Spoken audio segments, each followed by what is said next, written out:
ไม่อย่างสูเป็นแค่พนักงานขับรถกล้าให้ห้อนลูกค้าใส่บริการเนาะคันเป็นรถตัวเองยังใครแน่ย่านแต่บ่เคยมีรถใหม่อุ้ยน้องต้องเข้าใจเด้อการที่ว่าเขาเป็นลูกค้าหรือว่าเป็นฝ่ายบริการนี่เด้อ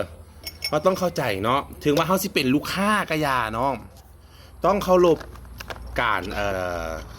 รบริการของคนนำพอน้องฮูบอสมมตินะน้องนี่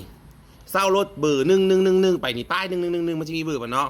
แล้วรถน้องเศร้าไปนะแล้วมีปัญหาเปื้อนมีหอกมีหอยมีหั่นมีนี่แหละคนมันสังเกตนะสังเกตจังไดผู้เจ้าของอูรถผู้เจ้าของรถที่ว่าให้น้องเศร้ารถหรือว่าให้น้องเอาบริการรถไปนะเขาที่สังเกตรถรถหมอ1111นี่คือบ่เห็นมีผู้ใดครับคือมีแต่มันครับรถคือมีปัญหาดุแท้จากที่นะย้อนอย่างเจ้านะขับรถคันใดแล้วมันจะได้คันนั้นตลอดเวลาได้บางบริษัทไอ้ว่านี่บางบริษัทแบบตัวเคยเศร้ารถเป่าบางหนึ่งตัวก็ต้องได้เป่าบางหนึ่งตลอด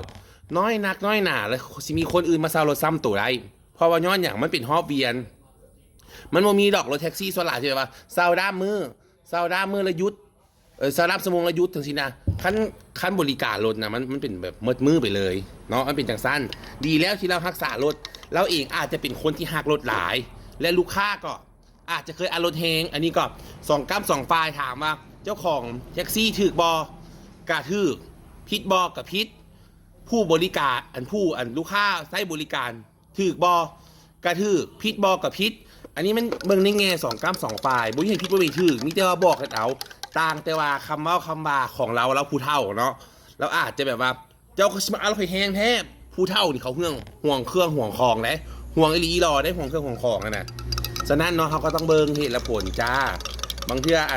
ผู้เราใช้บริการเราเคยแบบประตูแบบขี่รถเก่งธรรมดาเท่านี้เคยของลูกของหลานแล้วเติ้งสินี่นะแบบบางคนแบบ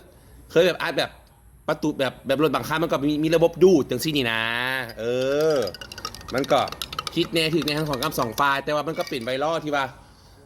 2 ฝ่ายแต่ไอ้วุฒินี่เข้าใจเมิดพยายามเป็นกลางที่สุดเนาะตัวนี้เนาะรถไทยก็ห่วงอะไรน้องโบตีกันดอกแต่ว่าคันเขาอยู่ในฐานะการค้นบริการเนี่ยก็ต้องลูกค้าไม่นึงอันนี้ก็เข้าใจแต่คันลูกค้าเหตุเกินเหตุหลายเขาก็ต้องเข้าใจเขาคือกันเนาะสูใกล้ชิมเมื่อแล้ววะยังบุกใกล้เมื่อง่ายหรอกสูกองหนึ่งกินได้หลายมื้อหลายเดือนอยู่จ้ากินได้หลายมื้ออยู่แต่ก็กุ้มเดือนอยู่จ้ากินย้ำใดขี้เขียวตลอดท้องลงจงจ้วเลยสูเลิศ